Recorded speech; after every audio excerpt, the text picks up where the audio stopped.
Hello everyone, welcome back to our channel. ఇప్పుడైతే holidays వచ్చాయి కదా పిల్లలకి, దసరా హాలిడేస్. ఇలా కేఎఫ్సీ చికెన్ ఇంట్లోనే ఈజీగా ఎలా ప్రిపేర్ చేసుకోవాలో చూడండి. హెల్దీ వేలో చేశాను. రెసిపీ చివరి వరకు చూసి నచ్చితే లైక్ ఇవ్వండి.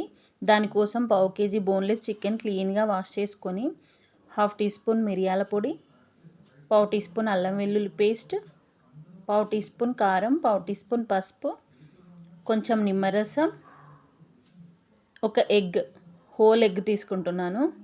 ఇవన్నీ వేసుకున్నాక కొంచెం షుగర్ యాడ్ చేయండి, ఒక పించ్ ధనియాల పొడి. షుగర్ యాడ్ చేయడం వలన కలర్ వస్తుందండి మంచిగా. 1/2 టీ స్పూన్ పెరుగు.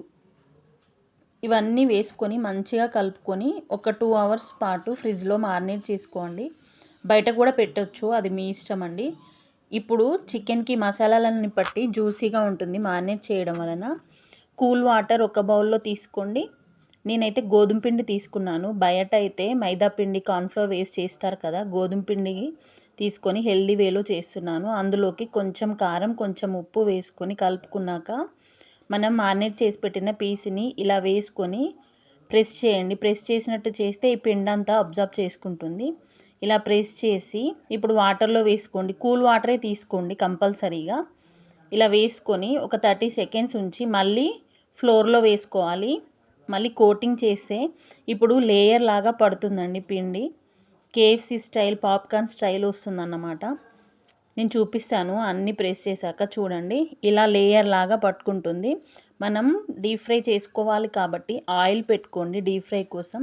ఇవి వెంటనే డీప్ ఫ్రై చేయొద్దు, ఒక 5 మినిట్స్ పక్కన పెట్టండి.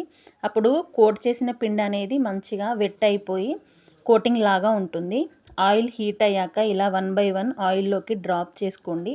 ఆయిల్ అనేది ఎక్కువ హీట్ ఉండొద్దు, మరీ తక్కువ హీట్ ఉండొద్దండి, మీడియం హీట్లో ఉండాలి.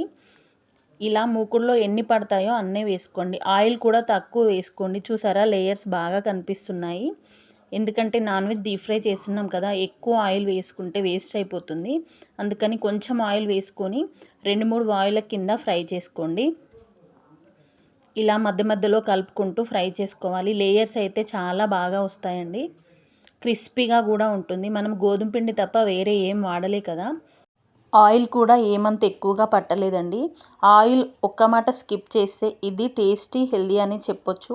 కొంచెం చిల్లీ పౌడర్, సాల్ట్ వేసి సర్వ్ చేసుకుంటే పిల్లలు అయితే ఇష్టంగా తింటారు. బయట ఫుడ్ కన్నా ఇలా అప్పుడప్పుడు చేసిస్తే హెల్దీయే. Thanks for watching. Do subscribe my channel.